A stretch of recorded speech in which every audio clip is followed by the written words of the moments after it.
दोस्तों, क्या सच में हमारे देश के सबसे पहले सुपर हीरो शक्तिमान की वजह से चली गई थी कई बच्चों की जान, जो बंद करना पड़ गया था ये शो। और साथ ही आज हम ये भी जानेंगे कि सीआईडी के साथ ऐसी क्या गड़बड़ हो गई जो 20 साल पुराने इस टीवी शो को अचानक बंद करना पड़ा, और जिस गड़बड़ का पता खुद हमारे एसीपी साहब भी नहीं लगा पाए। और वही 90s के सबसे डरावने शो आहट के सेट पर ऐसा क्या हुआ जो आज भी इस शो को दोबारा चालू करने से डरता है सोनी चैनल, और इनमें से कौन से वो शो हैं जो जल्दी ही वापस आने वाले हैं। जानने के लिए बने रहे वीडियो में अंत तक। Number 1, CID. 1997 में पहली बार सोनी चैनल पर प्रसारित होने वाले इस धारावाहिक से पहले टीवी पर कई क्राइम शो आए, लेकिन देखते देखते सीआईडी अपने समय में सबसे मशहूर क्राइम शो बन गया। मर्डर कब और किस हथियार से हुआ है, इसकी जानकारी देने वाले डॉक्टर सोलंकी, फेडरिक और पंकज के मजेदार जोक और दया के दरवाजे तोड़ने वाले सीन जो कि सभी को खूब पसंद आते थे। लेकिन ऐसी क्या गड़बड़ हो गई इसमें जो 21 साल पुराना ये टीवी शो अचानक बंद कर दिया गया? नहीं सोलंकी, यहाँ कुछ तो गड़बड़ है। सोलंकी का तो पता नहीं, लेकिन हम आपको जरूर बताएंगे कि क्या वो गड़बड़ थी। दरअसल एक बार जब सीआईडी की टीम सेट पर पहुंची तो उन्हें वहां पता लगा कि आज सीआईडी का आखिरी एपिसोड है, जिसे सुनकर पूरी टीम ने सिर्फ यही बोला, नहीं, ऐसा नहीं हो सकता, कह दो कि ये झूठ है। लेकिन सच तो यही था। और जब इस बारे में हमारे एसीपी साहब यानी शिवाजी साटम जी से पूछा गया तो उन्होंने बताया उनको हिंट तो 1 साल पहले से मिलने लगी थी, क्योंकि साल 2017 से शो को 10 बजे से 10:30 बजे और कुछ समय बाद 10:30 बजे से 11 बजे करके इसको लेट नाइट शो बना दिया गया, जिससे इसकी टीआरपी दिन पर दिन खत्म होती गई, क्योंकि लोगों को तब तक नींद आ जाया करती थी। फिर लोगों की तरह ये शो भी सो गया हमेशा के लिए। Number 2, Takeshi's castle. दोस्तों, एक ऐसा शो जिसे जीतना मतलब चांद पर जाने से भी ज्यादा मुश्किल हुआ करता था, और ये बात कोई मजाक नहीं है, क्योंकि चांद पर अब तक 12 लोग जा चुके हैं। वहीं इस शो को केवल 8 लोग ही जीत पाए थे। ये शो जापान में 1986 से 1990 तक टीवीएस चैनल पर ब्रॉडकास्ट किया गया था, और इंडिया में ये 1 मार्च 2005 को पोगो चैनल पर ब्रॉडकास्ट किया गया था, जिसमें जावेद जाफरी की मजेदार डबिंग की वजह से बजी 80 बचे और नीला सांड चला, अंदर आया गलत दरवाजा खोलकर पछताया और प्रायश्चित करने गटर में समाया।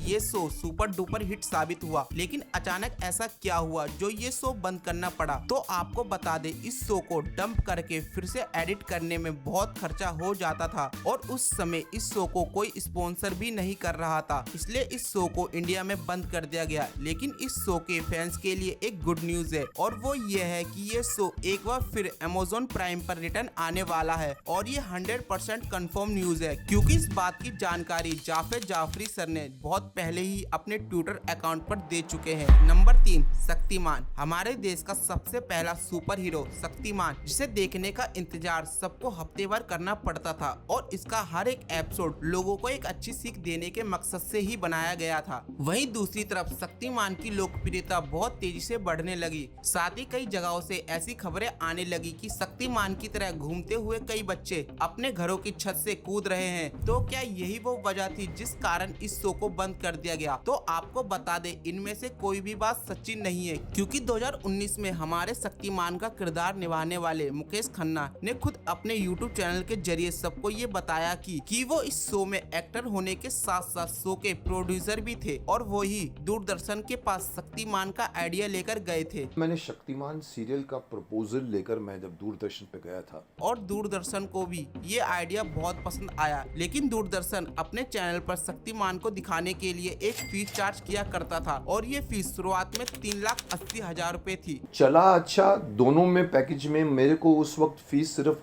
3,80,000 की थी मेरी फीस। अब जैसे जैसे शक्तिमान की पॉपुलैरिटी बढ़ती गई, डीडी नेशनल वालों ने इस फीस को भी बढ़ाना शुरू कर दिया। अब वो मुकेश खन्ना से 7,80,000 रुपए मांगने लगे। मालूम पड़ा कि मेरी फीस जो है वो 7,80,000 हो गई फीस मेरी।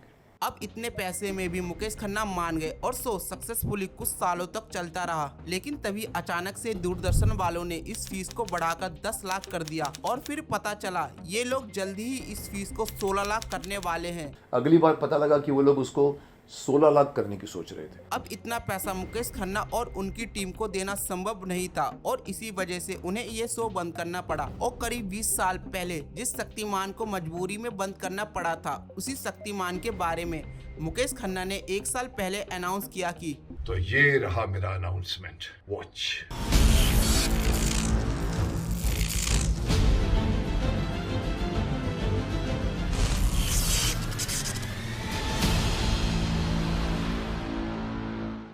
बस अब ये देखना है कि ये मूवी कब तक रिलीज होगी।